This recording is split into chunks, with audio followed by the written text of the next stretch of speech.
बिस्मिल्लाहिर्रहमानिर्रहीम। मैं Chaudhary Zahid बड़ैच YouTube channel से आपसे मुखातब हूँ। मैं काफ़ी दिनों से सोच रहा था कि मैं किस बात पे मैं बात करूँ।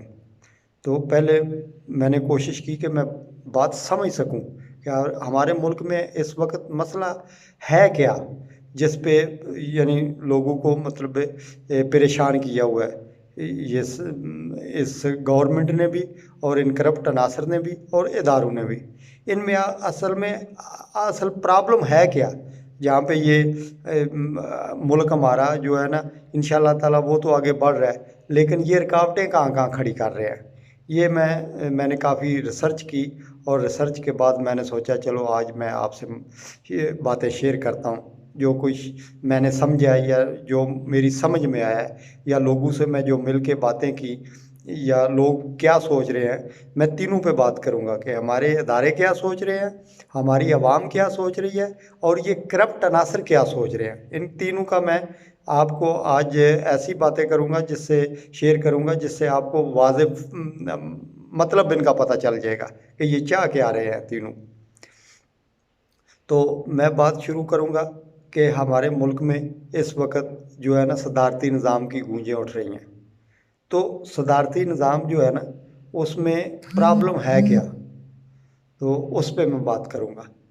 सदारती निज़ाम ऐसा है कि जैसे अमेरिका में भी है, जैसे आप कह लेंगे बरतानिया जो सारी दुनिया को जमहूरियत दे रहा है, उसका भी मतलब वो सदारती निज़ाम है कि जहाँ पे जो शहज़ादी है वो फाइनली रिमार्क्स देती है, जो चाहती है वो मुल्क में होता है। तो ऐसा निज़ाम हमारे मुल्क को क्या, ये जो पार्लिमानी निज़ाम है ये नाकाम हो गया है, या सदारती निज़ाम क्यों लोग चाह रहे हैं या क्यों लोग मांग रहे हैं या इदारे क्या सोच रहे हैं।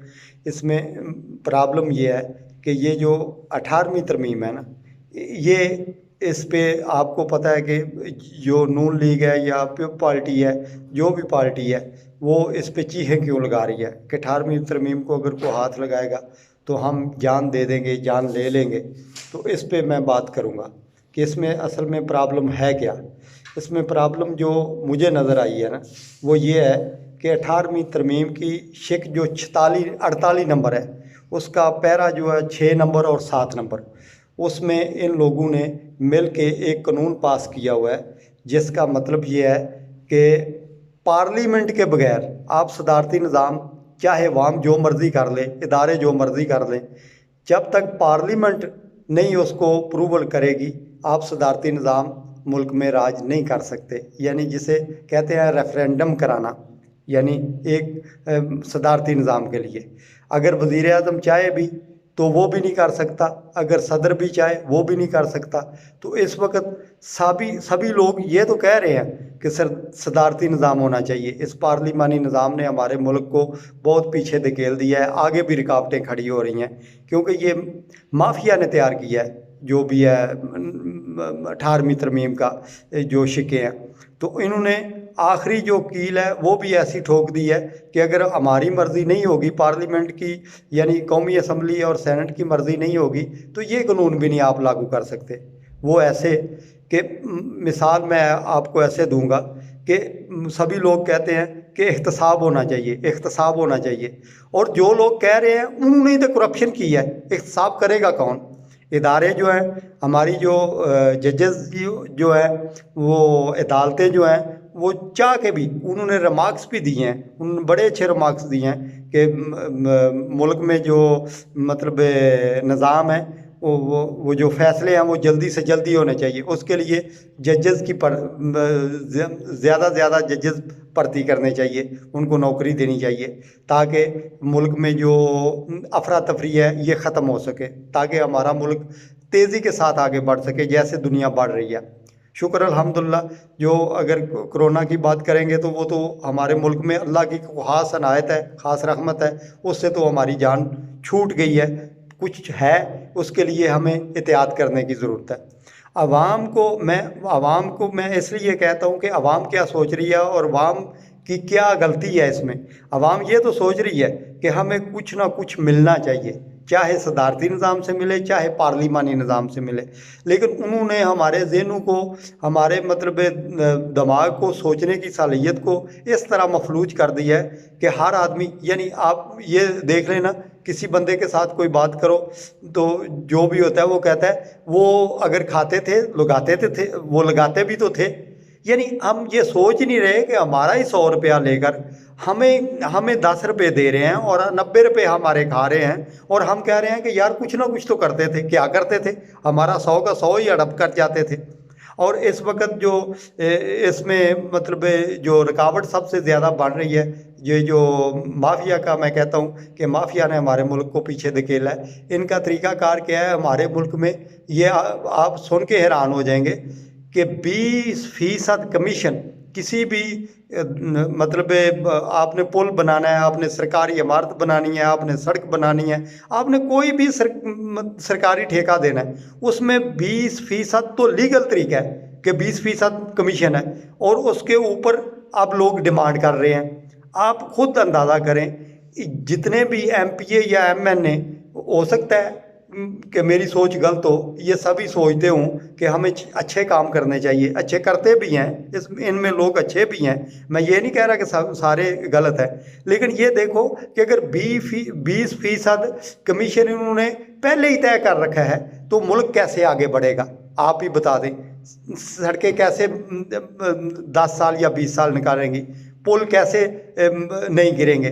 सरकारी इमारतें कैसे नहीं गिरेंगी? जब ये 20% तो खुद ले लेते हैं और उसमें 20% काम कराने वाला जो है वो ले लेता है, तो इसमें आगे तरक्की कैसे होगी या मुल्क कैसे चलेगा?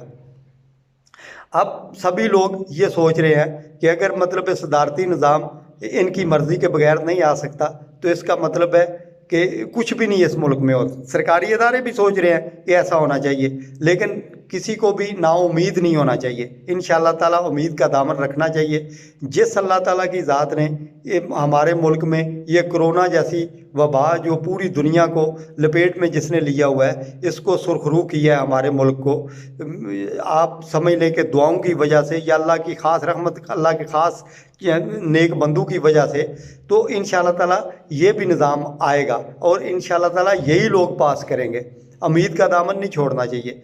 और दूसरा मैं ये बात करूँगा कि इस वक्त जो मिसाल के तौर पे हम कहते हैं कि इमरान खान जो है वो करप्ट भी नहीं है, गलत भी नहीं है, उसकी बाहर कोई जायदाद भी नहीं है, उसकी कोई प्रॉपर्टी भी नहीं है, लेकिन इसके बावजूद भी वो नाकाम हो गया है। क्यों नाकाम हो गया है? कि वो नहीं चल रहा। मिसाल उसकी मैं ऐसे दूंगा कि वज़ीर आज़म से मैं मुखातब, इस गवर्नमेंट से मुखातब होने लगा हूँ कि आपने खुद बयान दिया था कि आपने बार बार जलसे में बताया था, लोगों को एजुकेट किया था कि अगर ऊपर वाला आदमी करप्ट नहीं होगा तो नीचे इंशाअल्लाह ताला करप्शन नहीं रहेगी।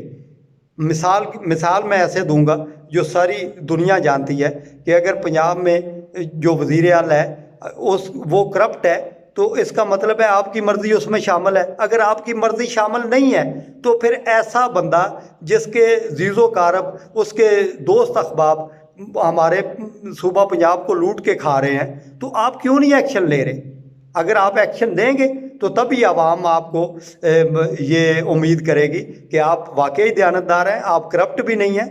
तो आप जो करप्ट आदमी है उसका साथ भी नहीं देते, चाहे वो अपने घर का बंदा क्यों ना हो। तो इस वक्त गवर्नमेंट को भी सोचना चाहिए, सरकारी इदारों को भी सोचना चाहिए कि ये जो, अगर आपने मिसाल मैं ऐसे दूंगा कि जैसे मतलब चीफ ऑफ आर्मी स्टाफ का कानून आपने एक लम्हे में पास करवा लिया है, जैसे भी हुआ है तैसे भी हुआ है, तो वो हुआ है ना, सारी आवाम ने देखा है आंखों के सामने कि 2 घंटे में 4 घंटे में आपने कानून पास कर लिया है। तो ये क्यों नहीं आप सदारती निज़ाम का कानून क्यों नहीं पास कर रहे, ताकि लोगों को ये हक दिया जाए कि वो मुल्क में सदारती निज़ाम चाहते हैं या पार्लिमानी निज़ाम चाहते हैं। जो आवाम चाहती है वो सिलेक्ट करना चाहिए। और जो अवाम इंशाल्लाह ताला सेलेक्ट करेगी उस पर किसी को इतराज़ नहीं होगा, लेकिन ये मौका तो अवाम को दे।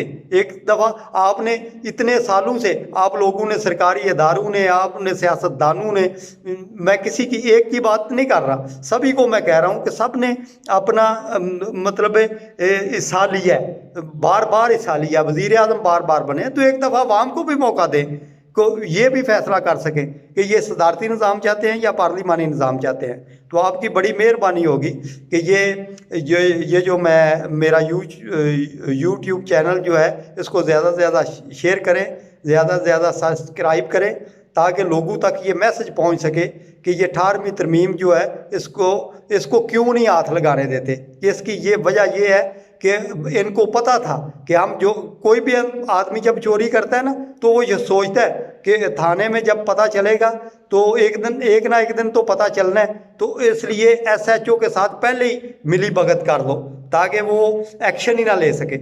इसलिए इन्होंने 18वीं तरमीम में शेक नंबर 48 में 6 और 7 में ये लिख दिया है कि जो भी अगर कोई निज़ाम कोई चेंज करना चाहे या सदारती निज़ाम लाना चाहे या कोई भी फैसला करना चाहिए तो पार्लियामेंट यानी कौमी असम्बली और सेनेट की मर्ज़ी के बगैर नहीं कर सकता।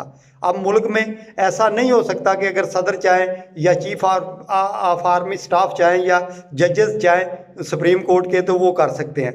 ये सभी बेबस हो गए हैं, लेकिन बेबसी में अल्लाह की ज़ात पे उम्मीद रखनी चाहिए और भरोसा रखना चाहिए और उससे दुआ भी करनी चाहिए कि इंशाल्लाह ताला, मैं काफ़ी दफ़ा ये फ़िक्रा दोहरा चुका हूँ कि जो भी मेरे मुल्क के मामले में मुल्क मेरे को पीछे धकेलने की कोशिश करेगा, इंशाल्लाह ताला वो ज़बरदस्त होगा।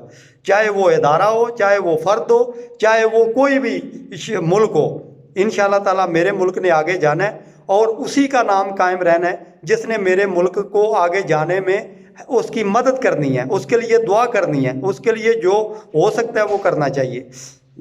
अब मुझे इजाज़त दें, इंशाल्लाह ताला नेक्स्ट वीडियो में मैं इंशाल्लाह ताला 2-4 और इशू हैं जिन पे मैं आपसे बात करूँगा। अपनी सेहत का ख्याल रखें, हमारे चैनल का ख्याल रखें। ओके, पाकिस्तान जिंदाबाद।